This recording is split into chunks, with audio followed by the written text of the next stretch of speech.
구원의 확신을 얻는 삶. 자, 우리가 예수 믿음으로, 오직 예수 믿음으로 구원받습니다. 우리가 구원받은 증거가 있느냐, 믿음의 증거가 있느냐, 증거를 내놔봐라. 그랬을 때 하나님께서 우리 안에 주신, 믿는 자들에게 주신 증거가 있는데 무엇과 무엇이라고 했어요? 물과 피와 성령이라고 했습니다. 자, 그래서 우리가 예수 믿음으로 이미 예수께서 내 죄를 대신하여 죽으셨기 때문에, 그래서 그 피로 말미암아 우리가 죄사함 받았으므로 피에 대한 증거를 이미 가졌고, 그 다음에 여러분 세례 받았습니까? 그렇다면 두 번째 물은 바로 세례를 말하는데요. 그래서 두 번째 증거도 이미 가졌습니다. 자, 그래서 확인해 보겠습니다. 자, 교제를 중심으로 세례는 예수 그리스도께서 부활하신 후 명하신 것으로 신약교회 모든 믿는 자가 즉시 순종해야 할 계명입니다. 세례는 구원받은 자가 믿음을 고백하는 표로 불신자가 신자가 되는 과정에서 단 한 번 받는 것입니다.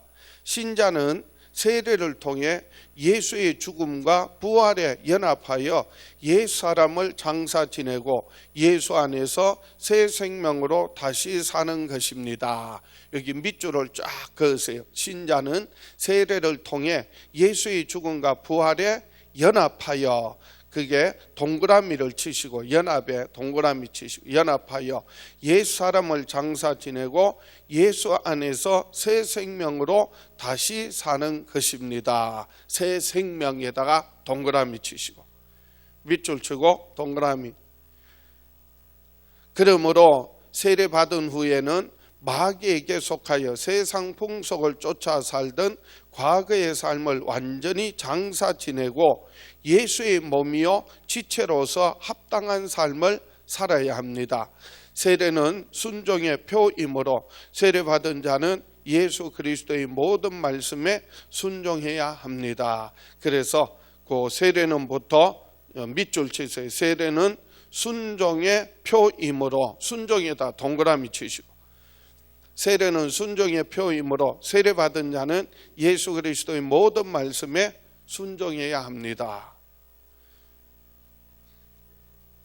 구약에 나타난 세례의 예표가 있습니다. 구약에도 이 세례의 모습이 있다는 거예요.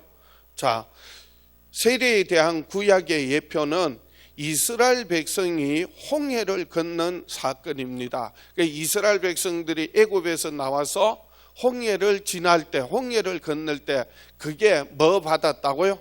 세례라는 겁니다. 출애굽한 이스라엘 백성이 홍해를 건넌 사건을 가리켜 신약 성경 고린도전서 10장 1절 2절 보겠습니다. 자, 성경을 빨리 이제 찾으세요. 가능한 대로 성경을 찾으셔야 합니다. 고린도전서 10장 1절 2절 말씀 다 같이 시작. 형제들아, 나는 너희가 알지 못하기를 원하지 아니하노니 우리 조상들이 다 구름 아래에 있고 바다 가운데로 지나며 모세에게 속하여 다 구름과 바다에서 세례를 받고, 무엇을 받고? 그러니까 홍해 바다를 지나가는 게 홍해 바다가 갈라지고 그 사이를 지나간 것이 마치 오늘날로 말하면 뭐 받은 것과 같다? 세례를 받은 것과 같다. 그래서 세례를 받고 다 같은 신령한 음식을 먹으며 다 같은 신령한 음료를 마셨으니 이는 그들을 따르는 신령한 반석으로부터 마셨음에 그 반석은 곧 그리스도시라. 그래서 이스라엘 백성이 애굽에서 나올 때 이렇게 보세요. 중요한 게 이 물과 피는 같이 갑니다. 애굽에서 나올 때 그래서 유월절날 어린 양의 무엇으로? 피로 말미암아서 죽음의 사자가 넘어갔다. 그래서 유월절이, 유월이라는 말은 넘어갔다, 그런 말이에요. 그래서 뭐를 보면? 피를 보면 넘어가리라. 그래서 피를 보고 넘어갔어요. 그렇다고 해서 이스라엘 백성들이 참된 자유를 해방된 건 아니에요. 죄는 덮어졌지만은 애굽에 종살이하던 그들이 완전히 해방된 것은 뭘 건너므로? 홍해를 건너므로서 그들이 완전히 해방된 거예요. 그래서 홍해 건넌 것을 뭐라고요? 세례. 그래서 물과 뭐라고요? 피는 같이 갑니다. 자, 그래서 성경은 이렇게 말합니다. 이스라엘 백성이 애굽에서 나올 때 양의 피를 문설주와 임방에 발라 죽음에서 건짐을 받았으나 그것으로 완전한 자유를 얻은 것이 아니었습니다. 그들은 무엇을 건너므로? 홍해를 건너므로 비로소 애굽에서 완전히 자유하게 되었습니다. 또 구약에서 나타난 세례 예표는 그 광야에서 하나님께서 성막을 계시해 주셨는데 이 성막의 물두멍도 세례를 상징합니다. 제사장들이 성소에 들어가서 하나님을 섬길 때 성소에 들어가는 자는 반드시 성막들에 무엇을 거쳐야 한다고요? 두 가지 거쳐야 하는데요. 번제단과 성막들이 있고 동쪽으로 난 크고 넓은 문이 있습니다. 그 앞에 번제단이 있고 그리고 물두멍이 있어요. 그리고 성소와 지성소를 가로막고 있는 휘장이 있고 성소에 들어가게 되면 높고 좁은 문을 통해서 성소에 들어가면 여기에 황금 등대가 있고요. 7 등잔이 밝혀진 황금 촛대가 있고 그리고 떡상이 있고요. 떡상을 진설한 떡상이 있고 그리고 휘장 앞에 무엇이 있느냐 하면은 분향단이 있습니다. 분향단이 있습니다. 여기 지금 밖에 있는 게 아니고 이 안에 있는 겁니다. 예. 그리고 그 지성소에는 법궤가 있어서 그 시은자에서 하나님의 영광이 나타나서 낮에는 구름기둥, 밤에는 불기둥으로 그들과 항상 함께함을 보았더라. 이 이스라엘 백성들 광야에서 40년 동안 성막을 중심으로 해서 생활했던 겁니다. 그런데 제사장이 성소에 들어갈 때 반드시 번제단과 그리고 물두멍을 거쳐야 되는데 번제단은 피를 말합니다. 그리고 물두멍은 세례를 말합니다. 자, 그래서 성소에 들어가는 제사장은 반드시 성막들에 번제단과 물두멍을 거쳐야 했습니다. 번제단에서 양을 잡아 무엇을 흘렸고? 피를 흘리고 그리고 번제를 드리고요. 그 다음에 물두멍에서 손발을 씻지 않고 성소에 들어가면 죽음을 면치 못했습니다. 출애굽기 30장 18절부터 보겠습니다. 출애굽기 30장 18절에 보면 너는 물두멍을 노스로 만들고 그 받침도 노스로 만들어 씻게 하되 그것을 회막과 제단 사이에 두고 그 속에 물을 담으라. 아론과 그의 아들들이 그 두멍에서 수족을 씻되 그들이 회막에 들어갈 때 물로 씻어 죽기를 면할 것이요 제단에 가까이 가서 그 직분을 행하여 여호와 앞에 화제를 살을 때에도 그리할지니라. 21절 다 같이 이와 같이 그들이 그 수족을 씻어 죽기를 면할지니 이는 그와 그의 자손이 대대로 영원히 지킬 규례니라. 그래서 번제단에서 피로 제사하고 그 다음에 물두멍에서 손과 발을 씻어야만이 제사장이 성소에 들어가서 하나님을 섬길 수 있는데 그래서 이 번제단은 피를 말하고 물두멍은 물을 말하는데 그것이 세례의 또 하나의 예표가 된다고 했습니다. 그래서 양의 피가 없이는 성소에 들어갈 수 없었던 것처럼 물두멍에서 손발을 씻지 않고는 성소에 들어갈 수 없었습니다. 이처럼 성소에서 하나님을 섬기기 위해서는 번제단과 물두멍을 거쳐야 했습니다. 세례는 2번 보세요. 7페이지 7쪽 2번. 세례는 순종해야 할 예수님의 명령입니다. 내가 이제 예수님을 구주로 영접했습니다. 마음으로 믿고 예수를 주로 시인하는데 예수를 뭐라고 시인한다고요? 주님으로 주라 시인하는데, 그럼 예수님이 나의 뭐가 되시는 거예요? 주인이 된다면 주님 말씀에 내가 뭐 해야 한다고요? 순종해야 되는데, 그 순종의 첫 번째 명령이 뭐냐 하면 세례라는 거예요. 자, 그래서 세례는 율법에 속한 모든 의식을 피하신 예수께서 부활하신 후 성천을 앞두고 간곡히 부탁하신 명령입니다. 명령에다가 동그라미 5개. 세례는 주님의 무엇이라고요? 명령입니다. 예수님은 제자들에게 모든 족속으로 제자를 삼아 세례를 주라고 명령하셨습니다. 마태복음 28장 19절 말씀. 마태복음 28장 19절 20절 다 같이 시작.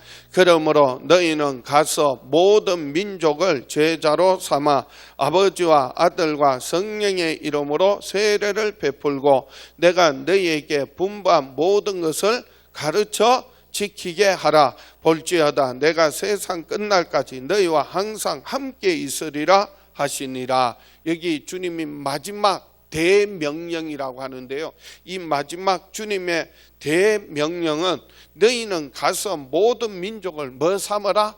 제자 삼아라. 두 번째로는 아버지와 아들과 성령의 이름으로 무엇을 베풀라? 세례를 베풀라. 세 번째는 내가 너희에게 분부한 모든 것을 가르쳐 지키게 하라. 그래서 그게 가장 중심이 되는 말씀이 아버지와 아들과 성령의 이름으로 세례를 베풀라, 세례를 주라는 거예요. 자, 그리스도인은 세례를 통해 예수께서 나의 주인이시며 임금이 되심을 고백하고 주의 명령에 순종합니다. 세례는 회중 앞에서 하나님을 향한 자신의 믿음을 고백하는 믿음의 표이며 주님의 명령에 최초로 순종하는 표입니다. 여기 밑줄 치세요. 세례는 회중 앞에서 하나님을 향한 자신의 믿음을 고백하는 믿음의 표에다가 동그라미 크게 치십니다. 믿음의 표요. 주님의 명령에 최초로 순종하는 표, 순종하는 표에다가 또 크게 동그라미 치시고. 베드로는 복음을 듣고 마음의 찔림을 받은 무리를 향해 너희가 회개하여 각각 예수 그리스도의 이름으로 세례를 받고 죄 사함을 얻으라고 했고, 이에 순종해서 저들이 예수님을 구주로 영접할 뿐만 아니라 저들이 뭐 받았다고요? 세례를 받고 제자가 된 자가 하루에 한때는 몇 명? 3,000명이나 되었습니다. 또 사도행전 8장 12절에 보면 빌립을 통해 하나님의 나라와 예수 그리스도의 이름에 대하여 전도받은 사마리아 사람들이 복음을 믿고, 그리고 남녀가 다 무엇을 받았어요? 세례를 받았습니다. 사도행전 10장 44절에서 48절 말씀에 보면 베드로의 설교를 듣고 성령을 받아 방언을 말하게 된 고넬료와 그의 가족들이 다 무엇을 받았어요? 세례 받았습니다. 또 사도행전 16장에 보면 두아디라 성의 자주장사 루디아가 나오는데 그 가족들도 바울의 전도를 받고 다 무엇을 받았어요? 세례를 받았고요. 바울이 빌립보 감옥에 있을 때 만난 간수와 그 권속들도 전도받고 그 늦은 시간에 그들이 다 무엇을 받았어요? 세례 받았고, 바울이 에베소에서 만난 제자들도 바울의 말을 듣고 사도행전 19장에 보면 세례를 받았습니다. 이처럼 성경은 제자들이 믿는 자에게 즉시 세례를 주었음을 증거합니다. 그리스도인이 된 후에 세례받는 것이 아니라 세례를 받음으로써 진정한 그리스도인이 됩니다. 자, 밑줄 치세요. 그리스도인이 된 후에 세례 받는 것이 아니라 세례를 받음으로써 내가 진짜 그리스도인이다. 내가 주님의 말씀에 뭐 한다? 순종한다. 예수님이 나의 뭐가 되신다? 주님이 되신다. 그래서 뭐 받아야 한다고요? 세례 안 받겠다고. 어떤 분은 이번에 세례 교육이 있으니까 세례 받고 저 세례 교육 받고 세례 받으세요. 아유, 목사님 저 세례 안 받습니다. 왜 그러냐? 부담된대. 부담스럽대. 끝까지 나는 내 뜻대로 내 욕심대로 내 방법대로 살겠다는 거예요. 내가 세례 받는다는 건 사실은 부담돼요. 왜?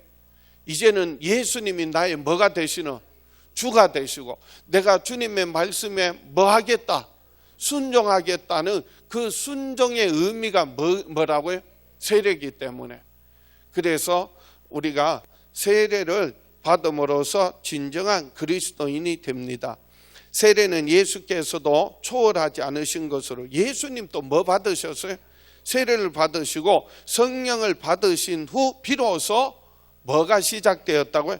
공생에다가 동그라미를 치시고 동그라미 5개 공생에다가 치시고 예수님도 세례 받고 물에서 올라오실 때 하늘이 열려지고 성령이 비둘같이 임하시고 하늘의 음성이 있기를 이는 내 사랑하는 아들이요 내 기뻐하는 자라. 그리고 마태복음 4장부터 예수님의 공생애가 시작되는 거예요. 예수님의 공생은 공적인 삶이 시작되는 거예요. 그럼 우리는 저와 여러분이 예수 믿고 구원 받았어요. 하나님의 자녀가 되었습니다. 하나님이 기억하시고 기록하실 만한 공적인 삶은 언제부터냐? 내가 세례 받고 예수 믿고 세례 받고 성령이 임하시며 그때부터 공적인 삶, 즉 내 삶을 내 모든 말과 행위를 하나님 다 기억하시고 기록하셨다가 하나님께서 마지막 주님 다시 오실 때 부활의 영광에 참여하게 될 것이요 하늘에 영원한 상급이 있을 줄 믿습니다. 그러니까 우리가 예수 믿고 그 피로 말미암아 죄사함 받았고 이제는 물로 세례를 받고 그리고 더 중요한 게 뭐냐면은 성령이 우리에게 임하심으로 그래야 진정한 공생애가 시작됩니다. 진짜 그리스도인의 삶이 시작된다 그 말이에요. 자, 그래서 예수님도 세례를 받으시고 세례를 받으시고 성령이 임하신 후 비로소 공생애를 시작하셨습니다. 따라서 예수 믿고 구원받은 사람은 뭐 받아야? 세례를 받아 그리스도와 예수님과 연합해야 하고 이를 예수님께 대한 순종의 표로 삼아야 합니다. 3번은 어제 했고요. 세례는 구원받은 구원의 뭐가 된다고요? 표라고 했고요. 4번으로 넘어갑니다. 이제 중요한 말씀이에요. 4번. 세례는 예수 이름으로 받습니다. 그 예수 이름으로 받는 세례의 의미가 무슨 말이냐? 예수께서 승천하실 때 마태복음 28장 19절에 아버지와 아들과 성령의 이름으로 세례를 베풀라고 했는데, 자, 초대교회 때 예수님의 제자들이 복음을 전한 후에 예수 이름으로 세례를 받았던, 세례를 주고 세례를 받았던 거 이미 아까 다 우리 확인했습니다. 예수께서 아버지와 아들과 성령의 이름으로 세례를 주라고 했는데 여기서 아버지와 아들과 성령의 이름이 곧 예수 이름이라는 게, 한번 따라 합시다. 예수 이름은 아버지와 아들과 성령의 이름이다. 거기다가 예수 이름의 동그라미를 10개 치시고 10개 치시고, 예수 이름은 아버지와 아들과 성령 곧 삼위 하나님의 이름이 뭐라고요? 예수. 예수께서 명하신 일 가운데서 삼위 하나님의 이름으로 행하라고 하신 것은 오직 세례뿐입니다. 따라서 예수 이름으로 세례를 받는 것은 삼위 하나님의 이름으로 부여된 경험이며 세례받는 자는 삼위 하나님과 온전한 연합을 이루게 됩니다. 자, 예수 이름은 하나님 아들의 이름입니다. 예수에다가 다시 동그라미 100개. 우리가 예수 믿음으로, 예수 이름을 믿음으로 하나님의 자녀가 되고 모든 하나님의 은혜와 사랑과 축복이요 예수 그 이름으로 우리에게 주신 거예요. 그러니까 이게 100개도 모자라. 예수 이름에 동그라미 1000개, 10,000개. 그래서 그런데 그 이름의 의미를 아셔야 됩니다. 예수 이름은 하나님 아들의 이름입니다. 마리아가 잉태할 때 천사가 찾아와 장차 나실 하나님의 아들의 이름을 뭐라고요? 예수라고 계시하세요. 마태복음 1장 20절 21절 아들을 낳으리니 이름을 뭐라 하라? 예수라 하라. 그런데 예수라고 하는 뜻이 뭐라고요? 자기 백성을 저희 죄에서 구원할 자. 그래서 예수 이름은 구원자의 이름이요. 그래서 예수 그 이름으로 말미암지 않고는 하나님께로 갈 자가 없고 예수 그 이름으로 말미암지 않고 구원 얻을 만한 이름을 주신 적이 없다는 거예요. 한번 따라해서 예수 이름은 구원자의 이름이요. 예수 이름은 하나님의 이름이다. 자, 그래서 예수 이름은 또한 하나님 아버지의 이름이라고 했습니다. 자, 말씀이 육신이 되어 하나님 대신 하나님의 아들의 이름은 예수로 불리셨고요. 예수 이름은 또한 하나님 아버지의 이름입니다. 예수님은 요한복음 5장 43절 보겠습니다. 요한복음 5장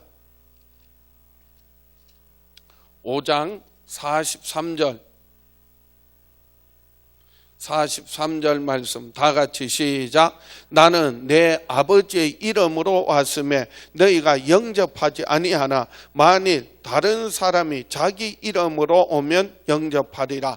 예수님이 나는 누구 이름으로?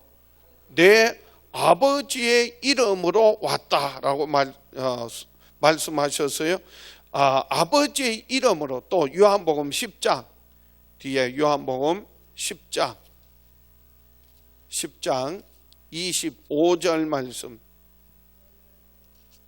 자, 25절 다 같이 시작. 예수께서 대답하시되 내가 너희에게 말하였으되 믿지 아니하는도라. 내가 내 아버지의 이름으로 행하는 일들이 나를 증거하는 것이거늘 너희가 내 양이 아니므로 믿지 아니하는도다. 너희가 내 양이 아니므로 믿지 않고 내 말을 듣지 않고 나를 따르지 않는다는 거예요. 왜? 나는 아버지의 이름으로 왔는데, 그리고 내가 하는 모든 말과 내가 하는 모든 일은 누구 이름으로? 아버지의 이름으로 행한다. 그런데도 너희들이 믿지 않고 듣지 않고 따르지 않는다는 거예요. 자, 그래서 요한복음 17장 보겠습니다. 그 뒤에 요한복음 17장. 이 요한복음 17장은 마지막 제자들을 위하여서 예수님께서 간절히 기도하신 예수님의 기도입니다. 주님의 기도는 요한복음 17장이. 자, 요한복음 17장에 11절 보겠습니다. 11절. 자, 11절, 12절 다 같이 시작. 나는 세상에 더 있지 아니하오나 그들은 세상에 있사옵고 나는 아버지께로 가옵나니 거룩하신 아버지여 내게 주신 아버지의 이름으로 그들을 보존하사 우리와 같이 그들도 하나가 되게 하옵소서. 내가 그들과 함께 있을 때 내게 주신 아버지의 이름으로 그들을 보존하고 지켜나이다. 그 중에 하나도 멸망하지 않고 다만 멸망의 자식뿐이오니 이는 성경을 응하게 하려 함이니이다. 그래서 내게 주신 아버지의 이름으로, 그러니까 지금 이건 누구 말씀이에요? 예수님 말씀. 그러니까 예수라고 하는 그 이름은 아들에게 주신 누구의 이름? 아버지 하나님의 이름이에요. 하나님의 이름이에요. 그래서 내가 아버지의 이름으로 왔고 아버지의 이름으로 행한다. 그래서 그가 행하는 모든 것은 아들에게 주신 아버지의 이름, 그 이름이 뭐라고요? 예수. 그래서 영접하는 자, 곧 그 이름을 믿는 자는 뭐가 되는? 하나님의 자녀가 되는 권세를 주셨으니. 그래서 서양에는 지금도요 아버지의 이름을 아들에게 물려줘요. 그리고 그 아들이 또 그 이름을 손자에게 물려줘요. 그래서 1세 알렉산더 1세, 알렉산더 2세, 요한 바울 1세, 바울 2세, 바울 3세.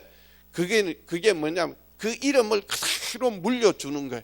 그 똑같은 이름 가졌으니까 구분하기 위해서 1세, 2세, 3세 이렇게 하는 거예요. 그러면 그 이름을 아들 둘이 있으면 둘 다 똑같은 이름이요? 그냥 누구에게 주겠어요?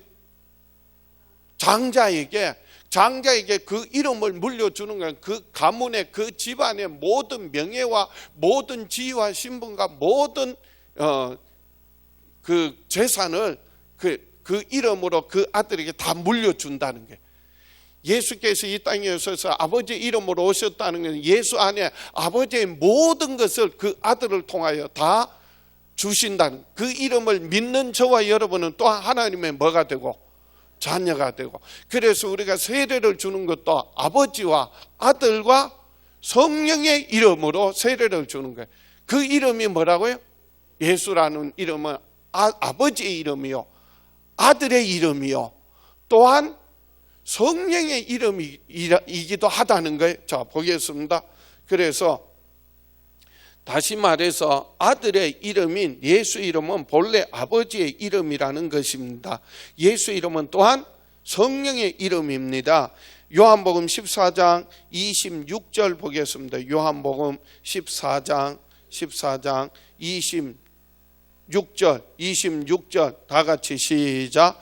보혜사 곧 아버지께서 내 이름으로 보내실 성령, 그가 너희에게 모든 것을 가르치고 내가 너희에게 말한 모든 것을 생각나게 하리라.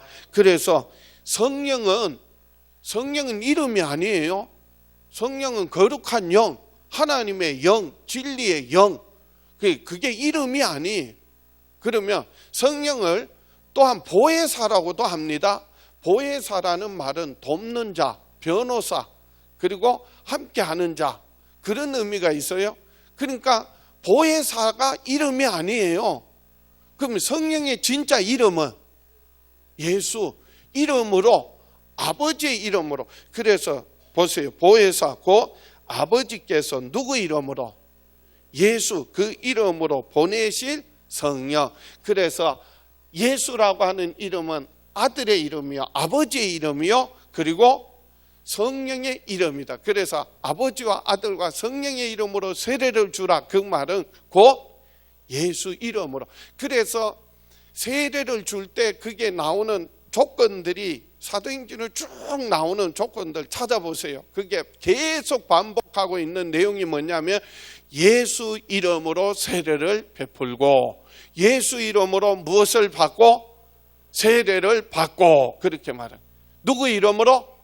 예수 이름으로. 자, 정리합니다. 이처럼 보혜사, 예수님은 보혜사 곧 아버지께서 내 이름으로 보내실 성령이라고 하셔서 성령도 예수 이름으로 오신다고 했습니다. 이처럼 예수 이름은 아버지와 아들과 성령 곧 삼위 하나님의 이름입니다. 그러므로 예수 이름으로 세례받는 것은 삼위 하나님과 연합하는 것입니다. 5번 말씀 정리합니다. 예수와 연합하는, 세례는 예수 그리스도와 연합하는 것이다. 한번 따라합시다. 세례는 예수님과 연합하는 것이다. 세례는 예수 그리스도의 죽음과 부활에 연합하는 것입니다. 예수 이름으로 세례받는 것은 예수께서 죽으시고 부활하신 것처럼 예수께서 받으신 세례를 다시 받는 것과 같습니다. 즉 우리도 예수님과 함께 뭐하고? 죽고 예수님과 함께 다시 부활에 참여한다, 그 말이에요. 예수님은 인간의 죄를 대신 짊어지시고 죽으셨고 죄 사함을 받은 자에게 영원한 생명을 주시기 위하여 뭐 하셨다고요? 부활하셨습니다. 이를 마음으로 믿고 입으로 시인하여 그의 공로를 힘입는 것이 세례입니다. 그러므로 세례는 먼저 예수님의 죽음에 연합하는 것입니다. 로마서 6장 3절, 로마서 6장 3절 3절 다 같이 시작. 무릇 그리스도 예수와 합하여 세례를 받은 우리는 그의 죽으심과 합하여 세례를 받은 줄을 알지 못하느냐. 오늘 성경 암송 구절입니다. 다시 한번 다 같이 시작. 무릇 그리스도 예수와 합하여 세례를 받은 우리는 그의 죽으심과 합하여 세례를 받은 줄을 알지 못하느냐. 그러므로 우리가 그의 죽으심과 합하여 세례를 받음으로 그와 함께 뭐 되었나니? 장사는 그 죽은 정도가 아니라 아예 묻어가지고 아주 썩어서 없어진다는 거죠. 장사되었나니 이는 아버지의 영광으로 말미암아 그리스도를 죽은 자 가운데서 살리신과 같이 우리로 또한 새 생명 가운데서 행하게 하려 함이라. 그래서 다시 예수님 뭐 하신 것처럼 살리신 것처럼 우리로 또한 새 생명 가운데 행하게 하려 함이라. 자, 그래서 5절 만일 우리가 그의 죽으심과 같은 모양으로 연합한 자가 되었으면 또한 그의 부활과 같은 모양으로 연합한 자도 되리라. 그래서 세례는 그리스도와 함께 뭐하고 연합하여 죽고, 그리고 또 하나 그리스도와 함께 연합하여 부활에 동참하는 것이다. 부활에 연합하는 것이다. 믿습니까? 예수님의 말씀이 육신이 되어 오신 하나님의 아들로서 죄가 없으시나 인간의 죄를 대신 짊어지시고 십자가에 죽으셨습니다. 세례를 받을 때 물속에 잠기는 것은 예수께서 인간의 죄값을 대신하여 죽으심을 말하는 것이고요. 또한 그의 죽음에 연합하는 것입니다. 예수 이름으로 세례를 받는 자는 예수께서 십자가에 달려 죽으신 같이 아담에게 속한 옛사람을 십자가에 못 박는 것이요 장사 지내는 것입니다. 골로새서 2장 12절에 너희가 세례 받음으로 그리스도와 함께 뭐 되었다고? 이거 찾아보세요. 골로새서 2장. 자, 빨리 찾으세요. 골로새서 2장 12절 다 같이 시작. 너희가 세례로 그리스도와 함께 장사되고 또 죽은 자들 가운데서 그를 일으키신 하나님의 역사를 믿음으로 말미암아 그 안에서 함께 일으키심을 받았느니라. 또한 여기도 부활을 의미하는 것입니다. 그러므로 예수님의 보혈을 의지하여 회개하는 자는 반드시 세례를 통해 마귀에게 속하여 죄의 종로로 타던 육체의 사람을 장사 지내고, 그래서 이제는 내가 죄에 대하여 죽고 의에 대하여 산 자로 여길지니라고 했습니다. 그래서 세례는 예수 그리스도의 죽음에 연합하는 것이요 예수의 이번 부활에 연합하는 것입니다. 로마서 6장 5절 찾았고요. 세례를 받을 때 물속에 잠기는 것은 뭐를 말하고? 죽음을 말하고, 물에서 나오는 것은 부활을 말하는 겁니다. 그래서 세례를 받을 때 물속에 잠겼다 나오는 것은 사망 권세를 이기고 부활하신 예수님께 연합하는 것과 같습니다. 예수께서 부활의 첫 열매가 되신 것처럼 세례 받은 자는 이제 예수 안에서 새 생명으로 살게 됩니다. 그리스도인은 부활하신 예수의 생명으로 사는 것입니다. 할렐루야. 그러므로 이제는 예수 그리스도와 함께 죽고 그리스도와 함께 연합했으니까, 다시 살게 되었으니까, 그래서 내가 이제 사는 것은 갈라디아서 2장 20절 말씀에 이제는 내가 사는 것이 육체 가운데 사는 것이 아니라 내 안에 그리스도께서 사시는 것이라. 믿습니까? 이제는 믿음 안에 사는 것이라. 갈라디아서 2장 20절 다 같이 한번 암송하겠습니다. 다 같이 화면 보시고 시작. 내가 그리스도와 함께 십자가에 못 박혔나니 그런즉 이제는 내가 사는 것이 아니요 오직 내 안에 그리스도께서 사시는 것이라. 이제 내가 육체 가운데 사는 것은 나를 사랑하사 나를 위하여 자기 자신을 버리신 하나님의 아들을 믿는 믿음 안에서 사는 것이라. 할렐루야. 그러므로 이제는 그리스도와 연합했으니까 예수님이 하나님의 아들이시면, 그래서 우리가 예수 믿는 자는, 영접하는 자, 곧 그 이름을 믿는 자는 하나님의 뭐가 되는? 자녀가 되는 권세를 얻었다. 세례받은 자는 더 이상 죄에 매여 마귀의 종로로 타는 자가 아니라 주 예수의 사람이며 세상에 속한 자가 아니라 하늘에 속한 자입니다. 에베소서 2장 6절 말씀이에요. 5절 6절 말씀 보세요. 하나님을 아버지로 모신 하나님의 자녀의 신분이 되었으므로 그 시민권 역시 세상에서 하늘로 옮겨졌습니다. 빌립보서 3장 20절 말씀, 우리의 시민권은 어디에 있다고요? 이제 하늘에 있는 자요.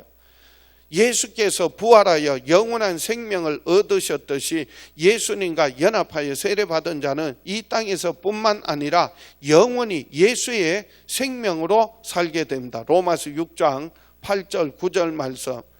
또 세례를 통해 죄에 대하여는 단번에 죽고 의에 대하여는 하나님의 의를 인하여 산자가 되었으므로 자신의 육체를 오직 의의 병기로 하나님께 드려야 합니다. 로마서 6장 13절 말씀. 그래서 이제 너희는 불의의 병기가 아니라 이제는 의의 병기로 하나님께 드릴지니라. 할렐루야. 다 같이 한번 따라합시다. 나는 세례 받음으로 믿음의 증거를 가졌다. 무슨 증거? 믿음의 증거, 물에 대한 증거. 하나님이 내게 물에 대한 증거를 누가 주셨다고요? 하나님이 주신 증거를 가진 자다. 믿습니까? 그래도 흔들린다. 그래도 못 믿겠다. 그래도 이게 잘 이해가 안 된다. 내일 그 해답을 말씀드리겠습니다. 내일 세 번째 증거, 세 가지 증거 있어요. 세 번째 증거 기도하겠습니다.